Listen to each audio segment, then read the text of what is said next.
एबे एबे किछि बड़ खबर गैस कनेक्शन रो दरदाम को नहीं आपण मानक घरे समस्तंकर गैस कनेक्शन निहाती हबार थिबो चाहे से एचपी गैस हो कि इंडियन गैस हो कि भारत गैस हो जार किछि दरदाम वृद्धि पाइछि जहाँ आपण शुणिले मध्य आश्चर्य होइजिबे।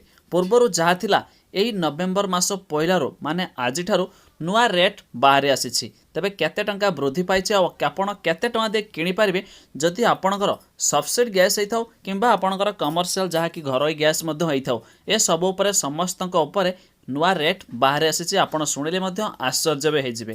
तेबे केते टंका वृद्धि पाइछि आसंतु जानिनेबा।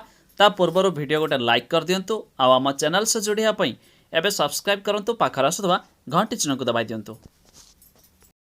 तबे आपण देखि पारथुबे एबे मध्य कोहଳରେ सब बहुत सारा अपडेट आसी जहाँ मु आपण सामने ओपन कर रखिछि। हिंदी न्यूज रो ऑफिशियल साइट में से अपडेट देछंती देखि पारथुबे कोहळे भाबरे ये होछि न्यूज 18 हिंदी वेबसाइट।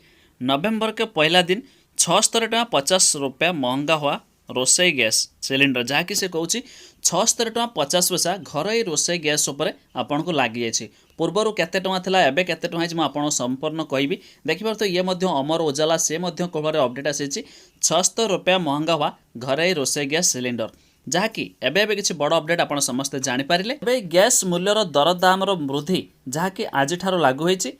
आपण माने समस्ते जानिथिबे 14 किलो 200 घरोई गैस सिलिंडर उपरे 76.50 वृद्धि होइछि जहाँकि सर्वमोट 681.50 जहाँ अक्टोबर मासरे 605 टंका रखाଯାଇଥିଲା। सेहीपरि कमर्शियल सिलिंडर उपरे 119 टंका दर वृद्धि पाइछि। फल वर्तमान यह कमर्शियल सिलिंडर मूल्य 1204 टंका जहाँ अक्टोबर में 1085 टंका रखाଯାଇଥିଲା। एबे किछि बड़ खबर देखा गले बहुत सारा रेट बढ़े कहीं 76 टंका 50 पैसा माने बहुत किसी दरदाम वृद्धि होती। तेबे यही आपण जरूरी इनफॉरमेशन जहाँ एबे नवेम्बर 1 तारिख ठारू नुआ नियम बाहर आसी। वीडियो को निहाती भाव लाइक करूँ जदि पार्छन निज सांगसाथी मानक शेयर करके जणाई दिंतु आम चैनल सह जोड़ापी एबे सब्सक्राइब करी पाखर आसुवा घंटी चिन्ह को दबाई दिंतु। Bye bye.